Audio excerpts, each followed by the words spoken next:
Well, great to see everybody. Great to be back in Gainesville. We started in Fort Lauderdale. Beautiful sunny day there. Not as much here. So we were a little late getting in with the weather, but we're happy to be here for today's announcement. And we're also looking forward to the football season coming up. The Gators got, I think they have a couple games to start that may be on the easy side, but it gets pretty doggone tough after that. A very, very difficult schedule.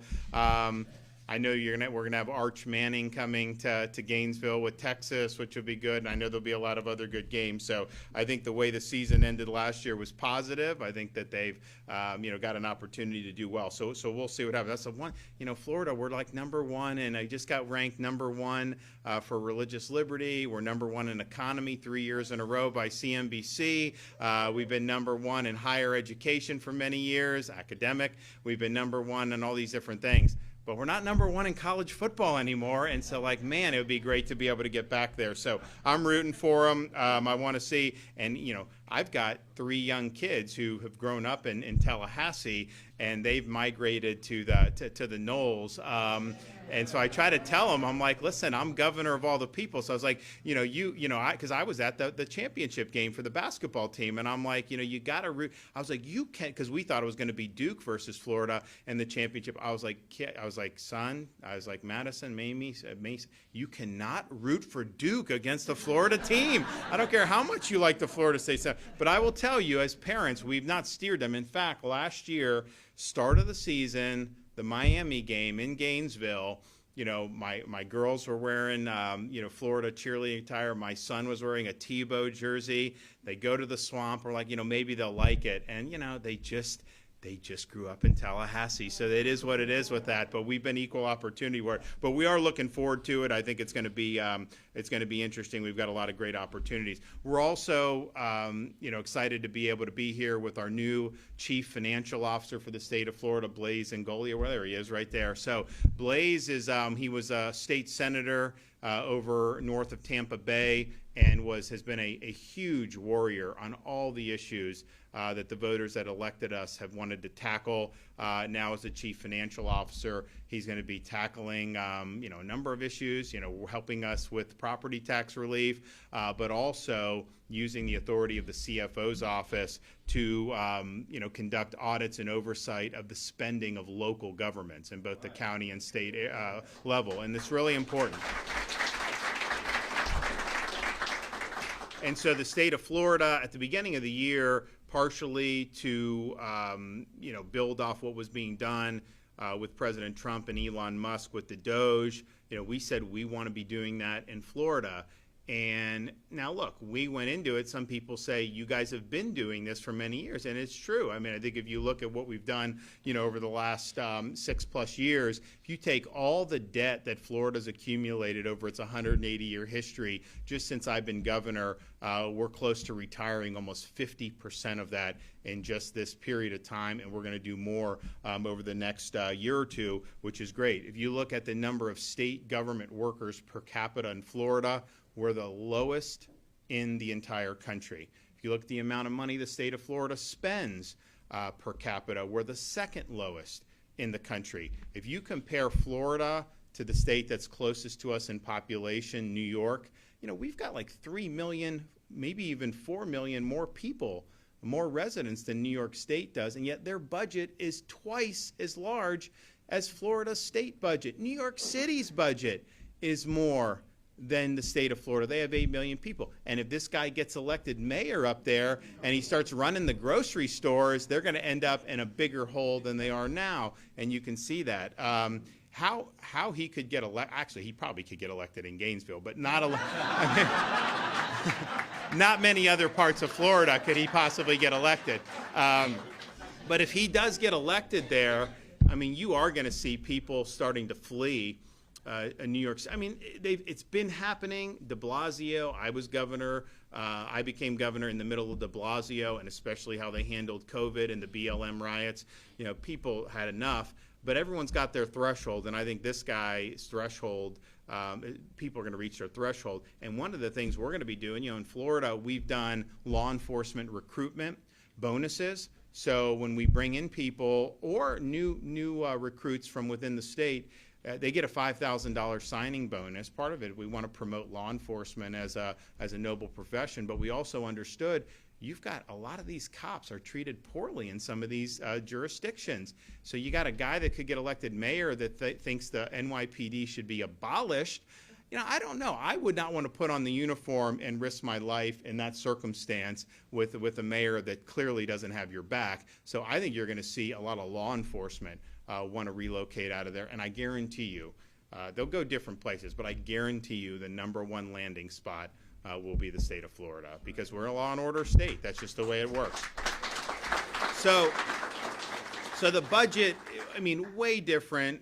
Everything we've been doing is great, but at the same time, it's like, and the budget I just signed for this fiscal year, even though we increased teacher salaries, even though we increased infrastructure, even though we did historic investments in Everglades and natural resources, all these things, it still spends less year over year than the previous year's budget.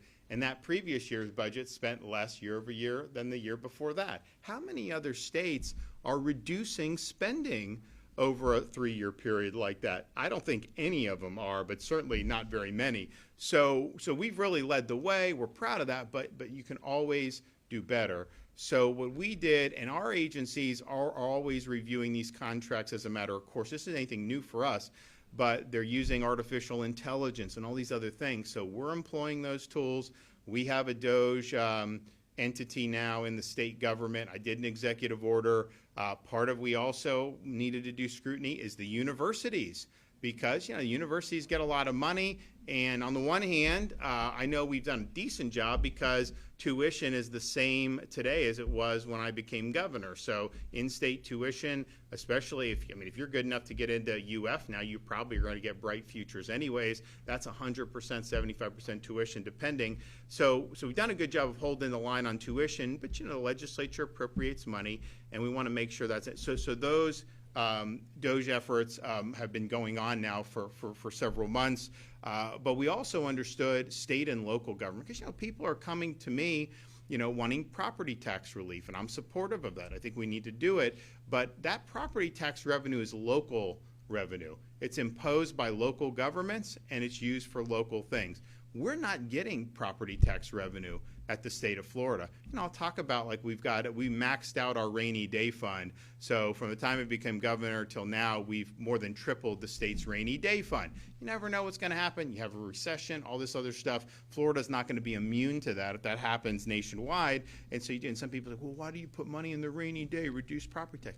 That's not property tax revenue. The property tax revenue is going for local. So you have places where you've seen major bloat in the budgets. So we were just down in Broward County to announce an audit of the county government there, because they've had almost no population increase in the last 4 or 5 years, but they've had increase in property tax, 45% more they're taking in with this revenue.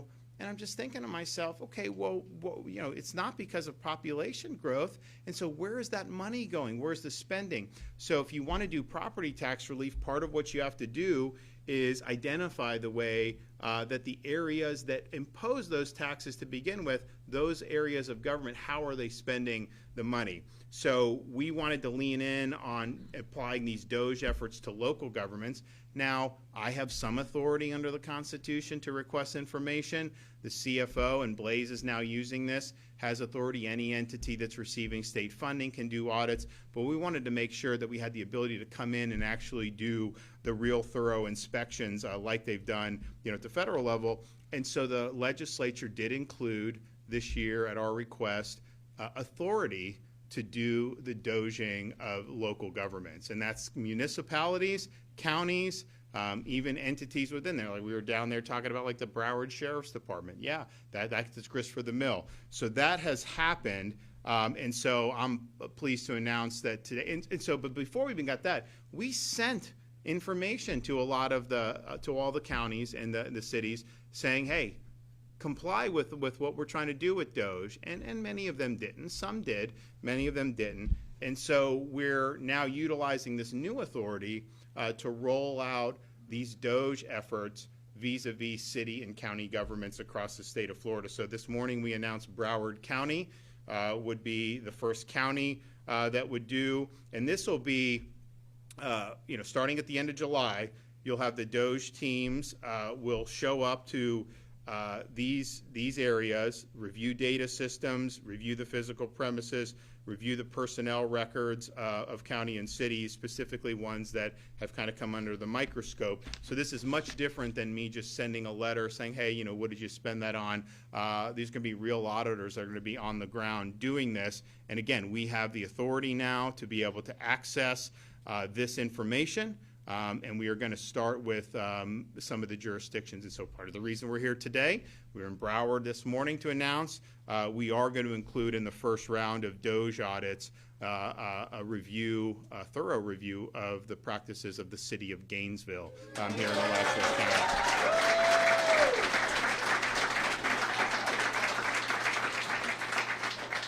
Over the last 5 years, taxpayers in Gainesville have watched as the city government has increased burdens on property owners, over $30 million in additional ad valorem tax collections, which represents an increase of almost 86% since 2020. This has been part of increased spending that has seen Gainesville's operating budget expand by over $90 million a year. So this is, if you just divide by the residents, much less property owners, $600 per resident in additional taxes that have been applied. And of course, what has the city done with the money? They have DEI, they have Green New Deal, they have things that, quite frankly, a lot of taxpayers don't want to pay more property taxes to be able to fund. And so the goal of this review is to identify these practices, seek justification for why you've seen the growth in the taxes. I know they just raised the tax the other day. I saw a report on that. And I'm just thinking to myself, we should be, it's one thing for the state of Florida to do what we've done, and we're proud of that. But if you're a Floridian, whether it's city or county government, taxpayers should be put first. Taxpayers should be respected. And that's what we're trying to do here. So we will work with our CFO, Blaise Ngolia, to conduct these visits. Blaise has already assured me that his team at the CFO's office is standing by and ready to work. And here's the thing. This is not optional cooperation. This has been passed by the Florida legislature, signed into law by me as governor. There's also constitutional authority that helps inform this, and the CFO also has authority to be able to inform this. And so we believe that taxpayers have wanted to see this done. This will then roll into our effort to be able to do the property tax relief on the ballot in 2026. And I think the reason is people who oppose property tax relief will say, well, we need schools and fire and police. Of course we do.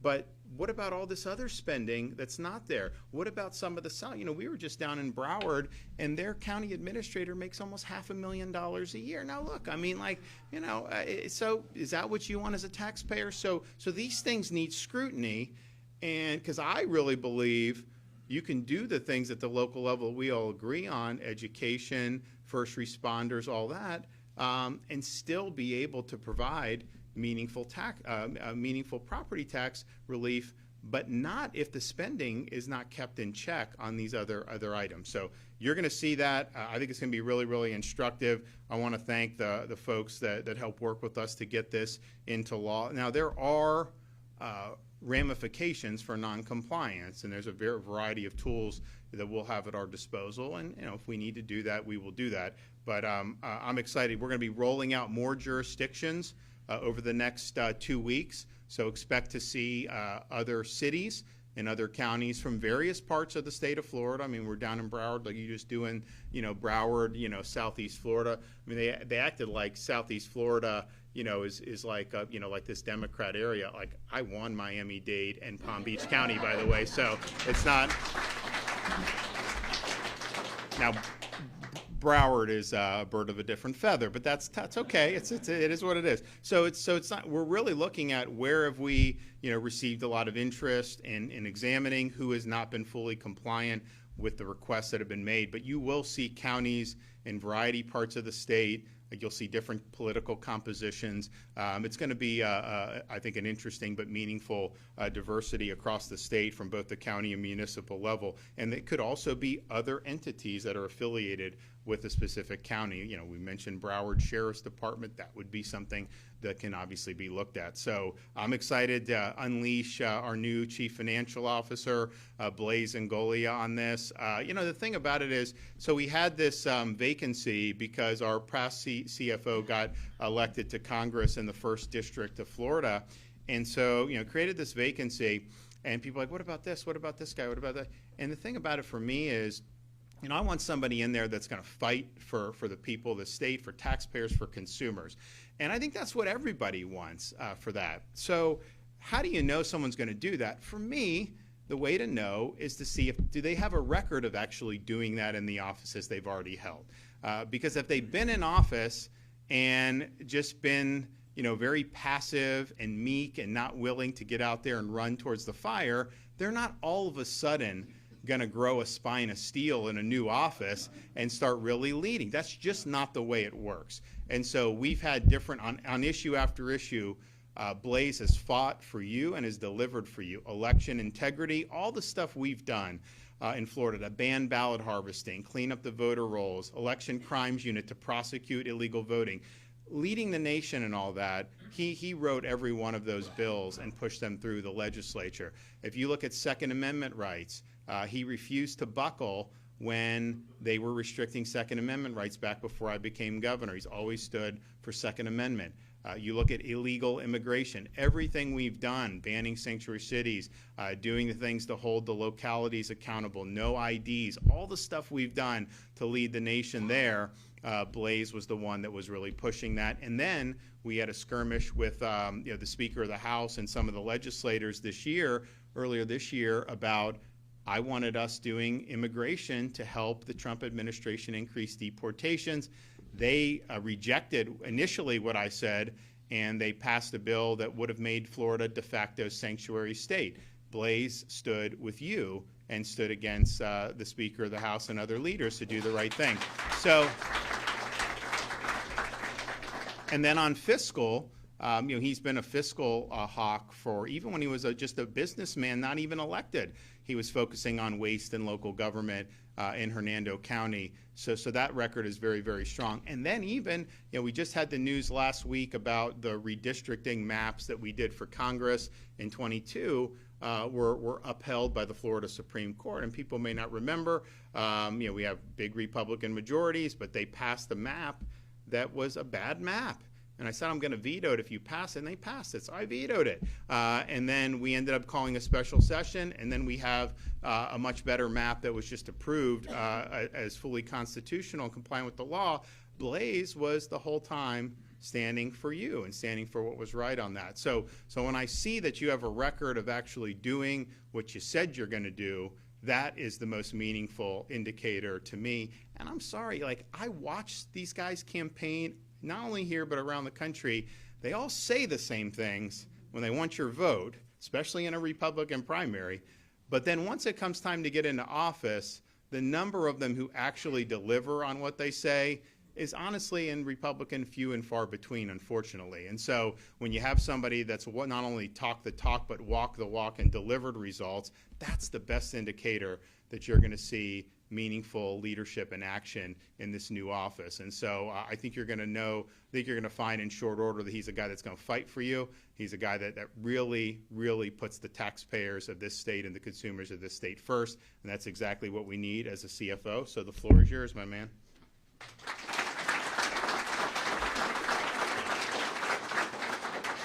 Thank you, Governor. Governor, I want to thank you for leading on this issue, and as always, a lot of issues. This governor has taken a lot of issues over the years. Some instances where other governors, other states would shy away from the fight, he was a leader on this. You know, sometimes turning other states into doing what Florida has done because of Ron DeSantis' leadership. Right now, he's leading on property tax reform, trying to eliminate property taxes on homesteaded properties, and auditing and DOGing local governments, and that's why we're here today. But before we start, I just want to say it is great being in Gainesville, the home of the Florida Gators. So I gotta say this because the Gov and I talk sports all the time. The Gov is like, hey, you know, now that you're a statewide elected official, you have to sort of be, you know, even on all sides. Look, I'm a Tampa Bay Lightning fan. I was actually rooting for the Florida Panthers. I said, I may be CFO. I have to get used to rooting for the other side. Look, I grew up in New York City. Don't hold that against me. I escaped New York City to come here because of low taxes. But I root for the Tampa Bay Rays. I root for the Florida Marlins. Somebody said, hey, does that mean you're going to root for FSU? And I'm like, no, I am not. So then they said, well, what about the Miami Hurricanes? I'm like, do you want to start a fight? But I will tell you that I started off as an anti-wasteful spending activist when I was back in the mid-2000s. If we remember, back then we saw the increase in property taxes because we saw an increase in values and local governments expanded government. We're seeing the same thing that's happening right now. Local government revenue coming in are expanding anywhere between like 60 to 120%. They're taking the extra tax revenue, they're spending it recklessly, we are seeing it. And I hate to say that you guys are living in a city where one of the worst offenders are, we believe. And what we're here to do is shine a light. You cannot have meaningful property tax reform unless you have meaningful spending reform. And the only way to do that is to let the citizens, the taxpayer, know exactly what your local governments are actually spending the money on. Because I'm going to tell you right now, there is going to be a tax question on the November 26th ballot, and it's going to ask you, do you want to either cut your property taxes or eliminate your property taxes on homestead exemption? So local governments are already positioning and saying that we can't do it. We have this, and we have to pay for. And I'm going to tell you right now that we are on a mission to prove that a lot of the stuff that they don't want to cut, they could cut. There's just not a willingness to cut. So the CFO's office, along with the governor's administration, DOGE Florida, we're going to start going in. We're going to start pulling all of these contracts. We're going to start looking at spending. We're looking at spending traits. And we are going to tell the voters, you guys, exactly what they're doing with your money so you can hold people accountable. What we're doing, you can clap, that's okay. Now notice, I didn't have a Jeb moment and say, please clap. I said, you can clap, that's okay. I gave, but what local governments need to understand is it's not their money, it's your money, the taxpayer money. And we all need to be better fiscal watchdogs for what they're spending on. Because I guarantee you, once the light is shown on some of this stuff, you're like, you are taxing me to do that? I have questions. Because that's where we're headed. So we cannot start off with this faulty assumption that the level of government and spending that they have right now is needed, because we know that it's not. So we're going to go in, we're going to show, we're going to work hard, we're going to do our due diligence, and we're going to show that you are spending too much money. You need to start cutting back now, or the voters are going to do that on the 26th ballot. When property values, we've seen property values go up over the past couple of years, right? Who should benefit from the rise in property values? You guys should, not government. But what we have seen time and time again is that government is benefiting from property taxes. Now, the governor will probably get up here after this and explain, because we both believe, and the governor has said this eloquently before, is that, do you really own your home? Even if you have it free and clear, you're renting it from the government. So, Governor, the team at DOGE Florida, I look forward to working with you side by side to make sure that we're holding people accountable. I will tell you this. A new era of accountability is upon us in Florida. Thank you, Governor.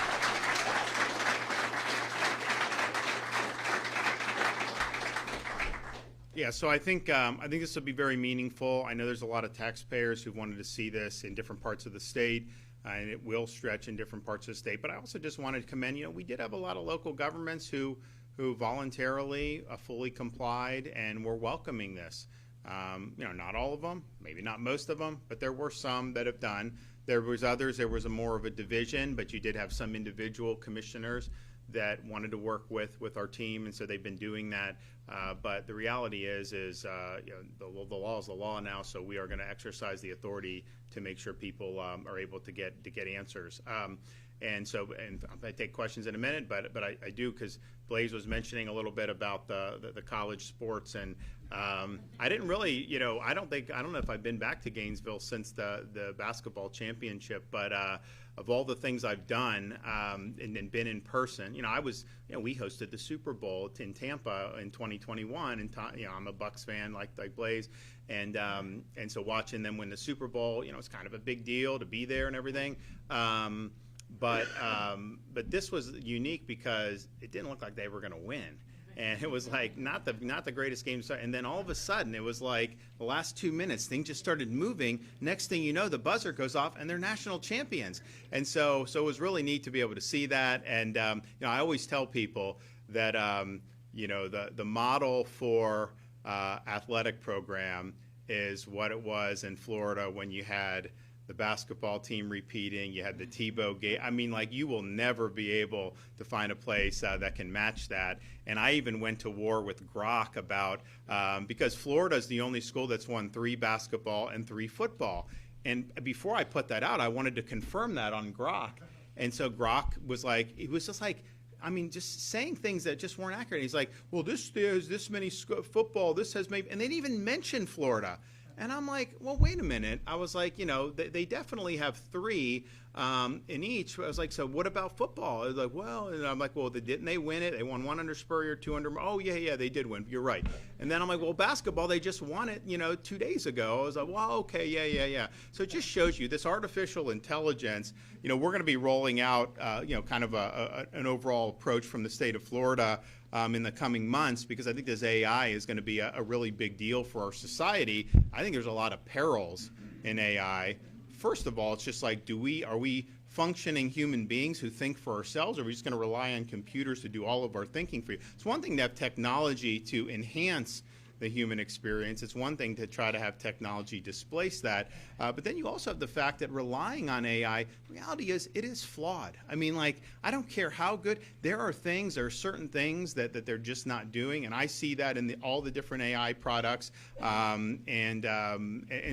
bottom line is, this is something I think is going to be really important for our society, our state, our country in the ensuing years. And the change is very rapid, that you can see big changes in society perhaps very quickly. I don't think that we want our society to just be turned over to tech overlords. I think that we have, they were thinking about in Washington taking away the state's ability to have any type of laws regarding AI. And I'm just like, listen, I'm not saying I have something right now, but there may be things that we have to do to protect people from some of the negative effects of this technology. So, it's not something you can just put your head in the sand on, but it's also not something that you can just totally submit to and just let it run roughshod. I think there's some real perils there, and we're going to be working hard. But the fact that Grok did not know that the Gators had won 3 in each. I mean, to me, it's like, that's, if you have all this access to all this data, that would be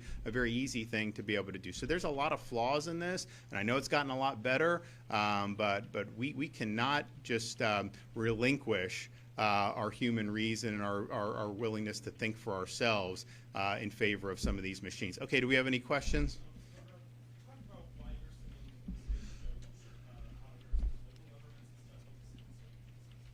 Well, I did an executive order at the beginning of the year to do state agency. So we do that as a matter of course anyways. So these contracts, Elon's finding all these contracts federally he was doing. We do that as a matter of course. Well, we've done state that's different now because we saw how they were using artificial intelligence to kind of help that. So that is being used to help it. And I think that that's meaningful. And then the other thing we've done at the state level that I think was overdue was the DOGing of the universities, the state universities. So that's all ongoing. That is happening. And we're happy to do that. But I would also say that I went over the fiscal record in Florida. It's strong. It's really, really strong. I always want to do better. I'm not saying there aren't things. Bureaucracies are by nature inefficient, right? I mean, that's just the way it is. So you're always having to police that. But yes, we did the executive order. All our folks do. Now, all of our agencies have DOGE liaisons. We have Eric Soskin here, who's the head of our DOGE for the state. And that's been our primary focus through most of this calendar year up until more recently when we've been engaging local governments and then now have this new authority to do it. Yep.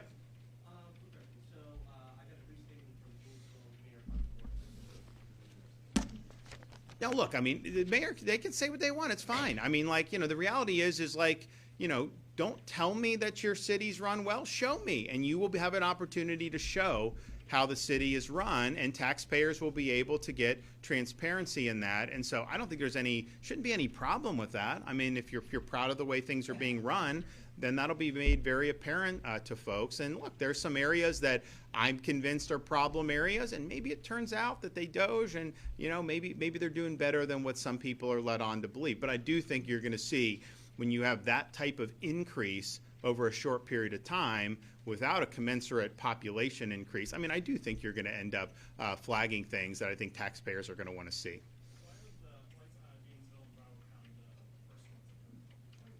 Well, we're going to roll out, so over these 2 weeks, we're going to roll out more in other parts of the state. I think part of the reason we did this, I think the one we had most persistent inquiries about Broward. And obviously, I've been involved in Broward County affairs, not really, I mean, kind of against my will. It's like I'm forced to do, like supervisor of elections, the sheriff, we had to do a lot of stuff down there. I've removed school board members, all with just cause. I'd rather not have to do that. I'd rather them just do their jobs. But so we've been involved in there, and so we understood that there's issues. And then this was another city, Gainesville, where a lot of people were concerned. Obviously, with the recent tax, we thought we needed to do it, and was on the way back from Broward back to Tallahassee. I don't know if we're going to end up getting out of here with the weather, but we'll see what happens. But you expect to see more. I mean, you're going to see more counties in other parts of the state. You're going to see more municipalities, and it will span geography. I mean, I know that we've got stuff in Northeast Florida on tap. I know we've got some stuff in the Tampa Bay area, and I know we've got more in Southeast Florida as well. So buckle up. You're going to be able to see that unfold. And the thing is like, I mean, look, people have to make their decisions about how they run these things. I mean, I can tell you when I see things where, you've got, $250,000, $300,000 for like a city or a county employee, like, look, maybe that's justifiable. I can tell you the CFO Florida isn't making anywhere close that much. There's folks, throughout the state government who have major responsibilities who are not anywhere near that. And so, maybe it's justified, but I think a lot of people will probably look and say, okay, wait a minute, what's been the increase in some of that? What would it mean for taxpayers if we held the line there and not done that as much? And these are all very important questions. I think the thing that we want to get, though, is just to show that this idea that you should forever have to just pay increasing taxes because your home's going up, even though it's not a realized gain, that is not required to be able to fund the things we need to fund locally, like the first responders and the schools. You definitely can do it. Especially, I mean, look, for Florida residents in particular, like, look, investors, snowbirds, commercial, that's a little bit different. I mean, philosophically, I would say, everything, but certainly for you as a Florida resident with your primary homesteaded residence, at what point do you own it, right? And don't tell me it can't be done, because it can be done. So we're working through all these things, but it's interesting when you crunch the numbers and look at, what revenue is getting from where across the state of Florida, that, if you look at property tax revenue, the majority of residential property tax revenue is from non-homestead property, which is weird because you'd think, the vast majority of homes are probably homesteaded in Florida. And I think it's because some of these are wealthier people, second homes. The tax value obviously goes up higher because they don't have the homestead protection. But that's the majority of the revenue there. And that's not even counting commercial. So if you talk about your primary residence, that's a distinct minority of the amount of revenue that comes into these city and county governments for property tax. A lot of people don't know that. They act like, oh, if you help a Florida homeowner, somehow there's not going to be. Actually, there's still going to be the vast majority of revenue. So we're looking through all this stuff. We're working with folks in the legislature, particularly in the Senate, about formulating what could go on the ballot and give people an opportunity to be able to vote themselves some really meaningful protection for their personal residence. And I'll tell you, if you did that, in addition to having no income tax, I mean, you're talking about the best place to live, work, raise a family, and retire, bar none at that point.